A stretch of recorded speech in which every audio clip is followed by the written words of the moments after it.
বিসমিল্লাহির রহমানির রহিম। নতুন অ্যাডমিন গ্রুপে একটি বিষয় ক্লাস নেওয়া হচ্ছে, সেটা হলো কোন রোগীদেরকে আমরা কোন ঔষধগুলি দিব। রোগ অনুযায়ী ঔষধ নির্বাচনের সংক্ষিপ্ত নির্দেশিকা। আল খিদমা ন্যাচারাল কেয়ার।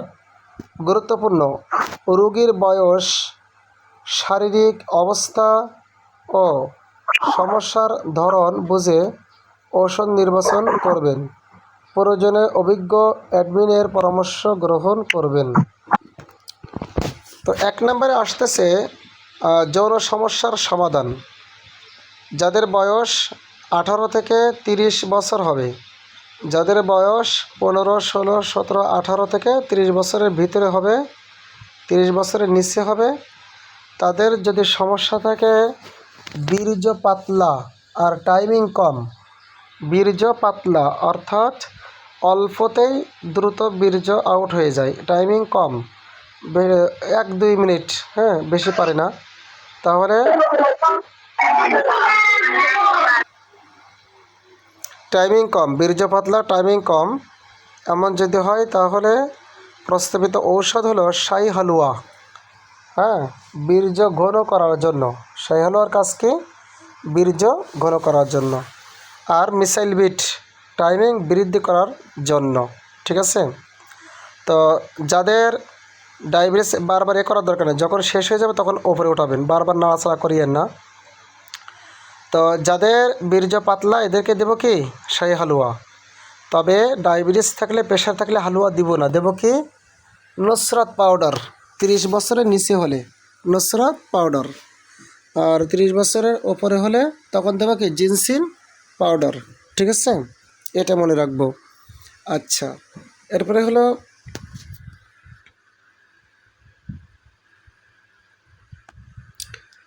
বারবার লাফালাফি করলে তো পারবো না তো পড়তে, দেখতে তো পাচ্ছি। আর মিসাইল বিট দেব যদি বিবাহিত হয়। মিসাইল বিট দেবো, বিবাহিত না হলে মিসাইল বিট দেবো না, শুধু শাহী হালুয়া। ঠিক আছে? আর এটা হলো টাইমিং বৃদ্ধি করবে। এখন টাইমিং বৃদ্ধি দ্বারা উদ্দেশ্য আগে ছিল 2 মিনিট, পরে পাবে 5 মিনিট, 10 মিনিট, এরকম না, আস্তে আস্তে ধীরে ধীরে কাজ করবে। ঠিক আছে? আচ্ছা, এখন যদি বয়স হয় 30 থেকে 40-এর ভিতরে, 30 থেকে 40-এর ভিতরে, তাহলে সমস্যা কি? বীর্য পাতলা, টাইমিং কম, তাহলে সেক্ষেত্রে আমরা ওষুধ দেব কস্তুরী গোল্ড হালুয়া। ডায়াবেটিস প্রেশার না থাকলে কস্তুরী গোল্ড হালুয়া, ডায়াবেটিস প্রেশার থাকলে দেব কি? আপনার জিনসিন পাউডার। আচ্ছা, আর মিসাইল বিট দেবো। বিবাহিত যদি হয় মিসাইল বিট দেবো, বিবাহিত না হলে মিসাইল বিট দিব না, টাইমিং বৃদ্ধি করার জন্য। এটা কি? টাইমিং বৃদ্ধি করার জন্য। আচ্ছা, এটা গেল। এবং বীর্য যে পাতলা, মানুষের বীর্য পাতলা হয়, এটা কিন্তু খাদ্য ভালো না থাকার কারণে এটা পাতলা হয়। ঠিক আছে? পর্নোগ্রাফি দেখার কারণে, বিভিন্ন অনৈতিক কাজ করার কারণে, অতিরিক্ত সহবাস করার কারণে, প্রত্যেক দিনই সহবাস করে, তাহলে বীর্য পাতলা হয়ে যায়। ঠিক আছে? বলা হয়েছে মাসে 3 দিন, মাত্র মাসে 3 দিন। ঊর্ধ্বে গেলে সপ্তাহে 1 দিন, মাসে 4 দিন, এর বেশি গেলে সপ্তাহে 2 দিন। এর বেশি যাবে না, তাহলে অতিরিক্ত পাতলা হয়ে যাবে। আপনার তৈরি হচ্ছে কম, আপনি খরচ করতেছেন বেশি, আপনার ইনকাম কম, আপনি খরচ করতেছেন বেশি, তাতে ঋণগ্রস্ত হয়ে যাবেন। গণ থাকবে কীভাবে? আমরা এই সমস্ত বিষয়গুলো বুঝি না। এই সমস্ত বিষয়গুলো বুঝি না। তাহলে বয়স 40-এর ভিতরে হলে, 30 থেকে 40-এর ভিতরে হলে আপনার দেব কি? High pressure, low pressure, diabetes না থাকলে কস্তুরী গোল্ড হালুয়া দেবো। হালুয়া কিন্তু বিবাহিত অবিবাহিত সবাই খেতে পারবে, কিন্তু মিসাইল বিট অবিবাহিতরা খেতে পারবে না। ঠিক আছে? আচ্ছা, এরপর আসেন, বয়স যদি 40-এর ওপরে হয়, 40 বছরের বেশি হয়, তাহলে সেক্ষেত্রে বীর্য পাতলা, টাইমিং কম হলে প্রস্তাবিত ওষুধ হলো রিয়েল নাইট কিং বটিকা। রিয়েল নাইট কিং বটিকা 24 ঘন্টায় মাত্র একটা খাইবে। টাইমিং বৃদ্ধির জন্য। আর বীর্য ঘন করার জন্য পাওয়ার গোল্ড হালুয়া, পাওয়ার গোল্ড হালুয়া এটা খাবে। শরীর দুর্বল হলে নুসরাত পাউডার অথবা জিনসিং পাউডার, এই দুইটা যে কোনো একটা দেওয়া যাবে। শরীর যদি দুর্বল বলতে কি, যে সহবাস করার পরে সে অনেক দুর্বল হয়ে যায়, তাহলে সেক্ষেত্রে জিনসিং পাউডার, নুসরাত পাউডার এগুলো দেওয়া যাবে। তবে এটা খাওয়ার একটা নিয়ম আছে, হ্যাঁ, এটা প্রোডাক্ট গ্রুপে আমি বলে দিয়েছি। যারা প্রোডাক্ট গ্রুপে নিয়মিত ক্লাস করছেন তারা জানেন, নিয়মিত ক্লাস করবেন সব কিছু জানতে পারবেন। ক্লাস করবেন না, অর্ধেক জানবেন, আপনি কবিরাজি করবেন না, আপনি ডাক্তারি করবেন না, আপনি অ্যাডমিন হবেন না, তাহলে মানুষকে ক্ষতি করবেন। আচ্ছা, এরপরে আসেন, বয়স বেশি হলে অপ্রয়োজনীয়ভাবে বেশি ঔষধ দিবেন না। হ্যাঁ, বয়স যদি বেশি হয়, হ্যাঁ, চাচার বয়স বেশি, হ্যাঁ, কিন্তু খেলা করতে চাই বেশি, এদেরকে অপ্রয়োজনীয় বেশি ওষুধ দেবেন না, ঠিক আছে। তার সাধারণত 1 থেকে 2টি ওষুধ যথেষ্ট। তবে এটা মনে রাখবেন, হালুয়া, বিশেষ করে যত হালুয়া আছে এটা যাদেরকে দেবেন, হ্যাঁ, এদেরকে অবশ্যই গ্যাস আউট পাউডার দেবেন। আর হলো আমাশয় ডিলার যাদের দেবেন, গুডবডি হালুয়া যাদের দেবেন, অবশ্যই গ্যাস আউট পাউডার দেবেন। সাধারণত কোনো মানুষের যদি রোগ নাও থাকে, গ্যাস আউট পাউডার, ক্যালসিয়াম, এই দুইটা দেওয়া যায়, এটা মানুষের জন্য উপকার, ঠিক আছে। আচ্ছা, এখন আসেন বয়স। এরপরে হলো হস্তমৈথুন, 4 নম্বর। হস্তমৈথুনের কারণে দুর্বলতা অনুভব করলে প্রস্তাবিত ঔষধ হলো big penis 3XL, big penis 3XL, হ্যাঁ, এটা দেবেন। আর পেনিস অয়েল এটা দেবেন, ঠিক আছে। সবসময়ের জন্য লিঙ্গ তার ছোটো থাকে, হ্যাঁ, নিস্তেজ, খাড়া হয় না, সেক্ষেত্রে বিগ পেনিস। আর যদি আঁকা বাঁকা থাকে, সেরার সমস্যা হয়, তাহলে পেনিস অয়েল দেবেন। আচ্ছা, 5 নম্বর হলো অতিরিক্ত স্বপ্নদোষ সমস্যা। অতিরিক্ত দোষ যদি হয় সমস্যা, তাহলে ঘন ঘন স্বপ্নদোষ হয়, ওষুধ দেবেন কি, এথিলাম বটিকা। আচ্ছা, 6 নম্বর হলো অল্প উত্তেজনায়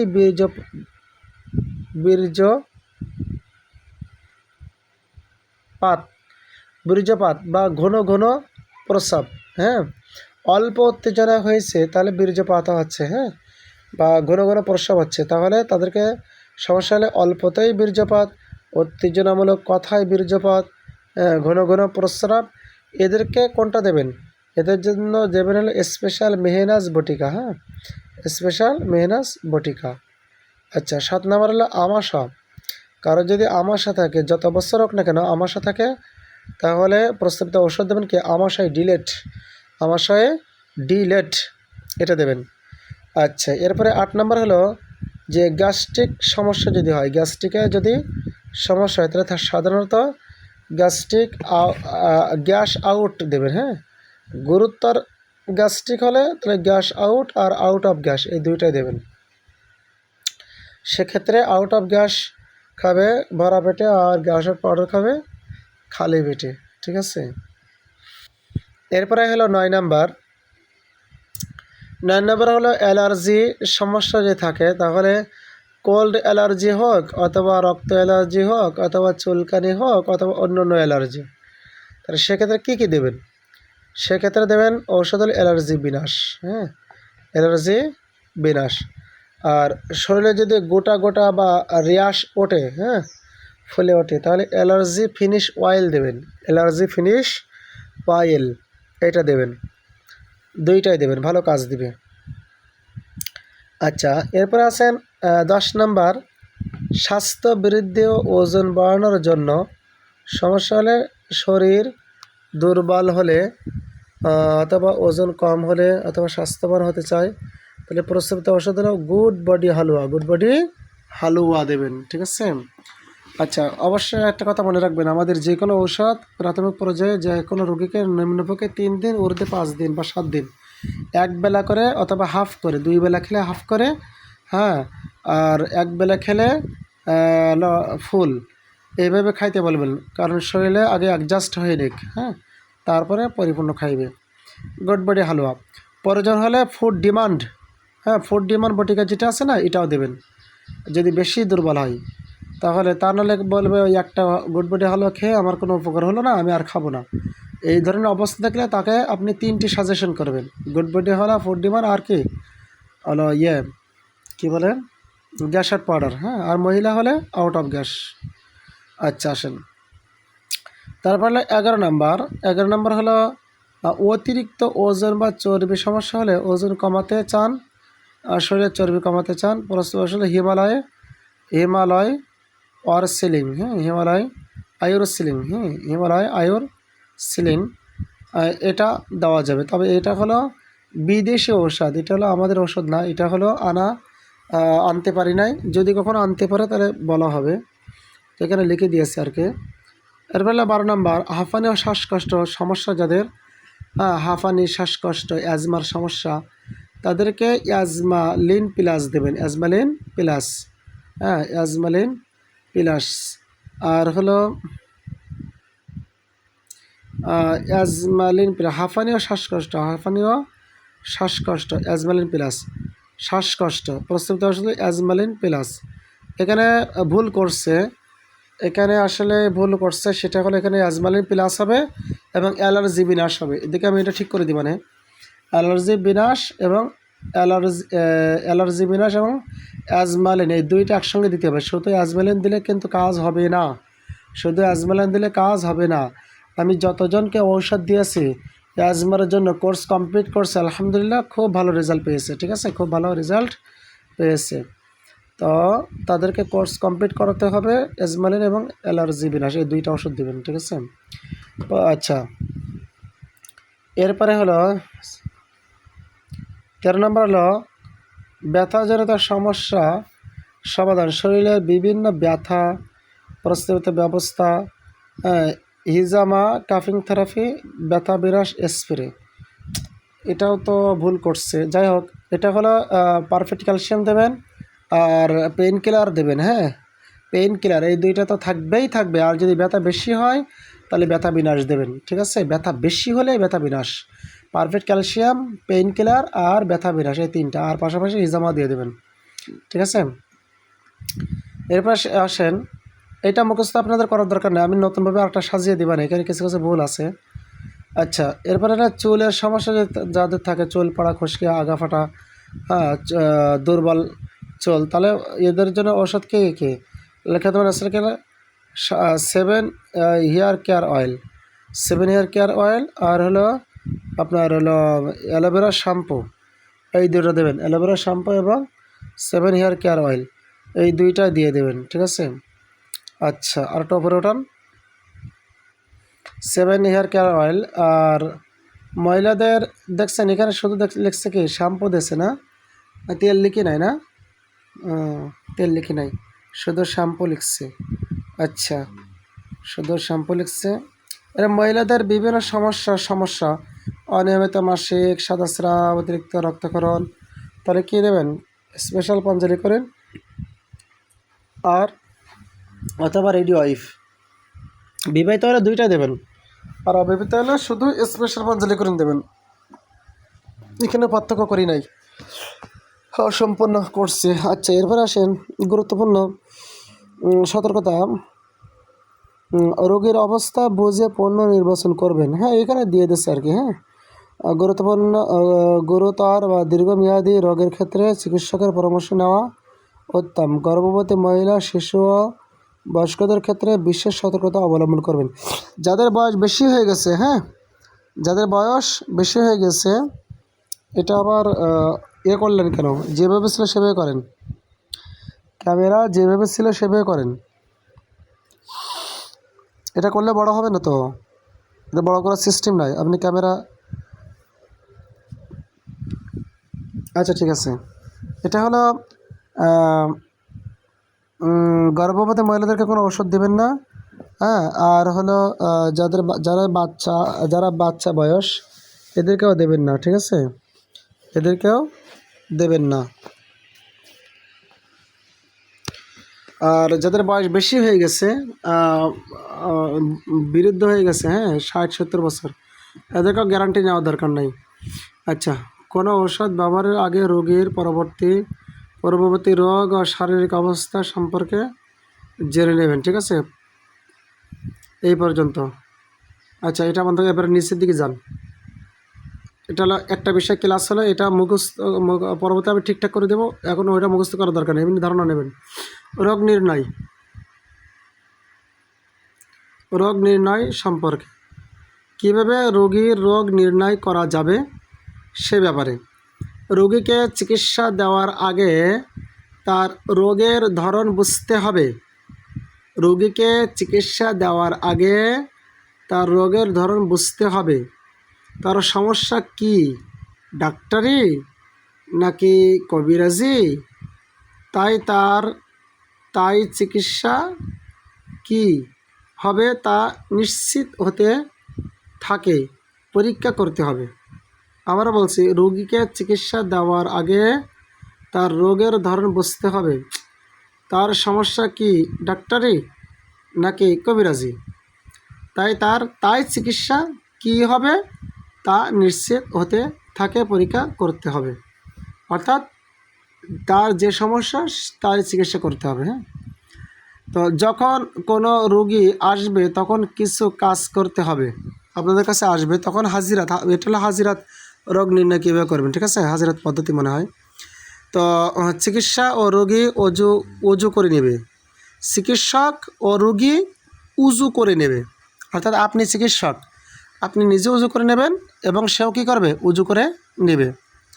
এরপর যদি রোগী পবিত্রতা অর্জন করার মতো অবস্থা না থাকে বা ছোটো বাচ্চা হয় তাহলে উজু না করাই কোনো সমস্যা নেই।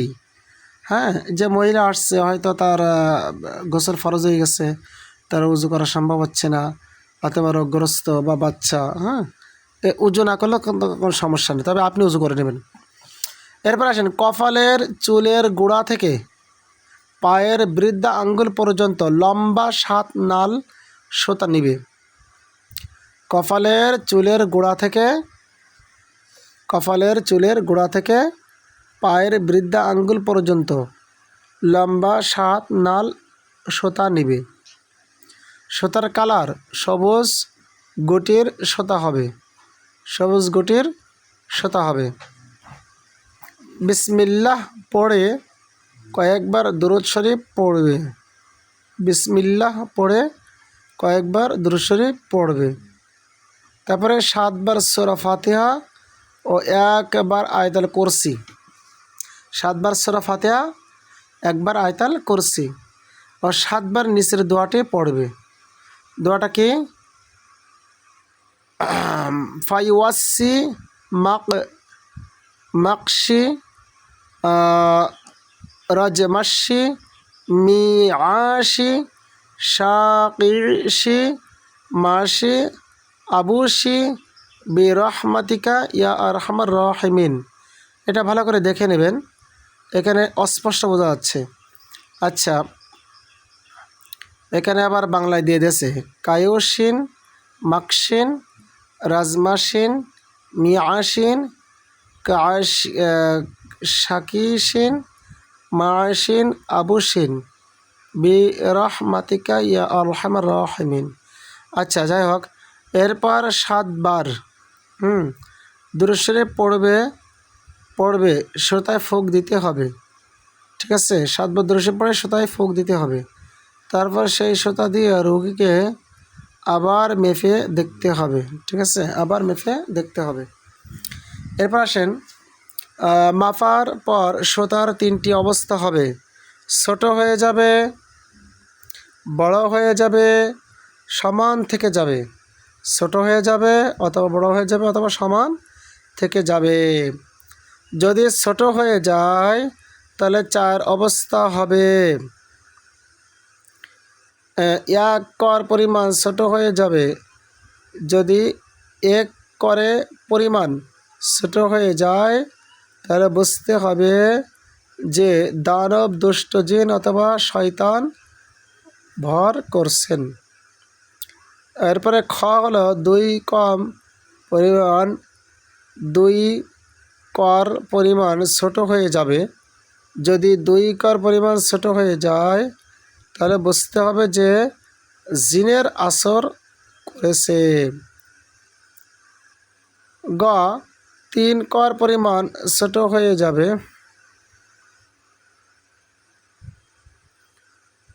আচ্ছা, গ 3 কর পরিমাণ ছোট হয়ে যাবে। যদি 3 কর পরিমাণ ছোট হয়ে যায় তাহলে বুঝতে হবে যে জাদুটোনা করা হয়েছে। এরপরে ঘ 4 কর পরিমাণ ছোট হয়ে যাবে। যদি 4 কর পরিমাণ ছোট হয়ে যায় তাহলে বুঝতে হবে যে ভিতরে জ্বর থাকে। আর যদি বড় হয়ে যায় তাহলে 3 অবস্থা হবে। ক 1 কর পরিমাণ লম্বা হবে। যদি 1 কর পরিমাণ লম্বা হয় তাহলে বুঝতে হবে যে বদ নজর লেগেছে। তারপরে খ 2 কর পরিমাণ লম্বা হবে। যদি 2 কর পরিমাণ লম্বা হয় তাহলে বুঝতে হবে যে মুখ দোষ লেগেছে। 3 কর পরিমাণ লম্বা হবে। যদি 3 কর পরিমাণ লম্বা হয় তাহলে বুঝতে হবে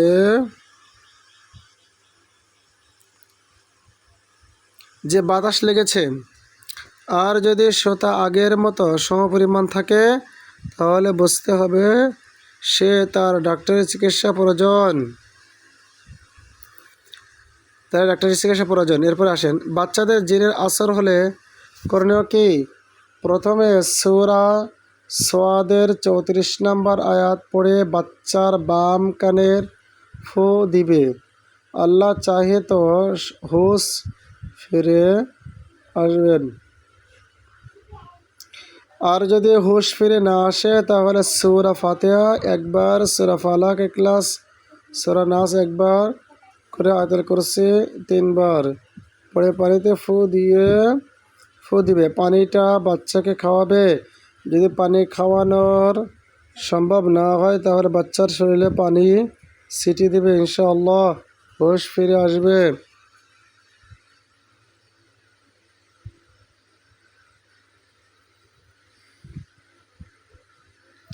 আচ্ছা, তবে আল্লাহ না করুক তারপরও যদি হুঁশ ফিরে না আসে তাহলে যত তাড়াতাড়ি সম্ভব ডাক্তারের সাথে যোগাযোগ করবেন। প্রাপ্তবয়স্কদের যদি জিনে আসর করে তাহলে করণীয় কি? প্রথমে সূরা ইউসুফের 4 নম্বর আয়াত একবার পাঠ করবে। তারপর সূরা আয়াতুল কুরসি 33 নং আয়াত একবার পাঠ করবে। এটারে পানিতে ফু দিয়ে রুকিয়াতে খাওয়াবে। যদি খাওয়ানো সম্ভব না হয় তাহলে শরীরে ছিটিয়ে দিবেন। জাদুটোনা হলে বা বদনজর হলে করণীয় কি? কাঠের কলম বা দুয়াত কলম দিয়ে জাফরান কালি দিয়ে সূরা নাহলের 98 এবং 99 আয়াত লিখে তাবিজ ভরে রোগীর কোমরে বা ডান হাতে বাঁধবে। সন্তান বা সম্পদের বদনজর করলে করণীয় কি? সূরা কলামের 51 নম্বর আয়াত 3 বার পাঠ করে পানিতে ফু দিবে।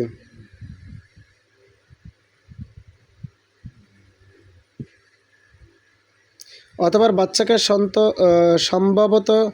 সম্ভব হলে পানি খাওয়াবেন না হলে ছিটিয়ে দিবেন আর সম্পদের উপর পানি ছিটিয়ে দিবেন।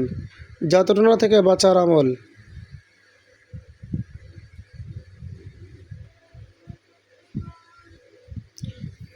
এরপর আসেন, কাঁসা বা তামার পাত্রে জাফরানের কালি দিয়ে সূরা বাকারার 102 নম্বর আয়াত লিখবে। অতঃপর নদী থেকে পানি এনে যে কোনো পাত্রে পানিটা গরম করে ফোটাবেন।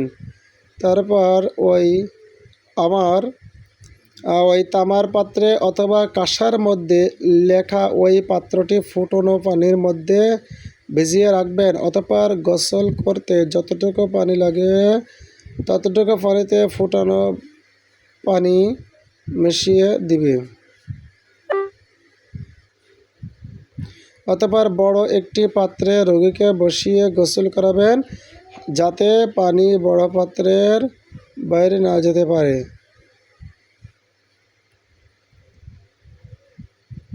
অতঃপর গোসল করাবেন, যাতে পানি বড় পাত্রের বাইরে না যেতে পারে। অতঃপর গোসল করাবেন, পরে পানিগুলো নদীতে ফেলে দিবেন। বুঝতে পেরেছেন আপনারা? হ্যাঁ নাইম ভাই, রেকর্ডিং বন্ধ করেন।